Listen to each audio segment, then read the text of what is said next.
আসসালামু আলাইকুম। আপনারা ব্যাকে ভালো আছেননি? আশা করি আপনারা ব্যাকে ভালো আছেন। এলে তো নতুন একটা ভিডিও লই আনগো মাঝে আবার চলিয়েছি আনগরে জ্বালাই বেলাই। তো আজ যাবেন না ঘুমোতে নুড়ি দেয়ের আকাশে কি সুন্দর করি রোদ উঠে গেছে।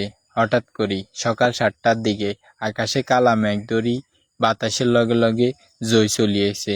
জই তো আইসে আইসে জানের কোনো খবর নাই, টেবর টেবর করি লাগিয়ে আছে। আপনারা দেখতেছেন রাস্তাঘাটে হানি জমি গেছে। ইন্দিত টেবর টেবর জইর কারণে আঙ্গ হোলের কামের 12টা বাজি গেছে। তো আজ রান্না করে দেখামু আঙ্গ হোল বানাই বেলাই কি কি আনছে, আঙ্গ হোলের কি কি মাল আইছে, আঙ্গ হোলের লাই কি কি বানানো হয়েছে বেগিন আজ রান্না করে দেখামু। তো আপনারা ব্যাকে সাথে থাকেন আর ভিডিওটা উপভোগ করতে থাকেন। আজকে সকাল থেকে এত পরিমাণে বৃষ্টি হয়েছে, বৃষ্টির কারণে পুরা মাটি সব কাদা হয়ে গেছে, দেখতেছে নিচে পানি জমে গেছে। এখানে বৃষ্টির কারণে মাটির অবস্থা এত বাজে হয়েছে যে এখানে খালি পায়ে হাঁটাটা একদম মুশকিল, এত পরিমাণে পিছলা। আগের ভিডিওতে আপনাদেরকে বলছিলাম যে এই বস্তার উপরে লম্বালম্বিভাবে রডগুলা রাখা হয়েছে, এই রডগুলা দিয়ে মনে হচ্ছে পিলারের রিং তৈরি করা হবে। তো আমার ধারণাই ঠিক ছিল।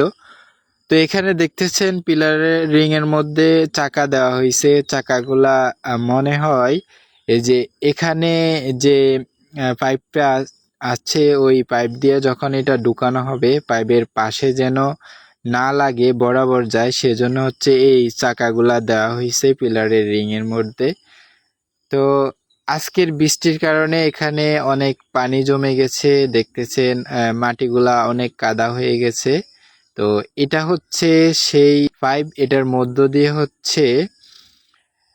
ওই পিলারের রিংগুলা মাটির নিচে ঢুকানো হবে।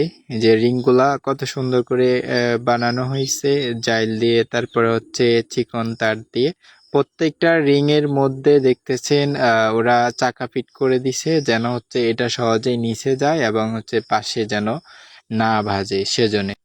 আর এখানে যে রডগুলা দেখতেছেন এই রডগুলা বাঁকা করে রিং তৈরি করা হয়। তো আজকে আমি আপনাদেরকে দেখাবো যে এই রডগুলা কিসের মাধ্যমে বাঁকা করা হয়। এই সোজা রডগুলা এই যন্ত্রটার সাথে আটকে দিয়ে দুই পাশ থেকে যখন দুইজনে ঘুরাই তখন এই সোজা রডটা বাঁকা হয়ে রিং আকার ধারণ করে।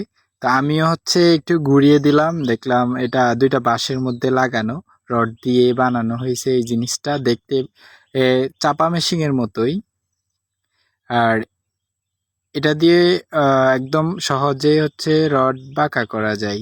এই জিনিসটা দেখতে কিছুটা চুলার মতো, আসলে এটা চুলা না। এই জিনিসটা ব্যবহার করে সোজা রড দিয়ে বড় রিং এর তুলনায় একটু ছোট ছোট রিং তৈরি করা হয় সোজা রড দিয়ে। অবশেষে আমাদের পুল নির্মাণ করার জন্য কিছু পাথর আনা হয়েছে, এখনো অনেক কিছুই বাকি আছে। তো আপনারা সবাই ভালো থাকবেন, সুস্থ থাকবেন। পরবর্তী ভিডিওতে আবার দেখা হবে। Bye bye.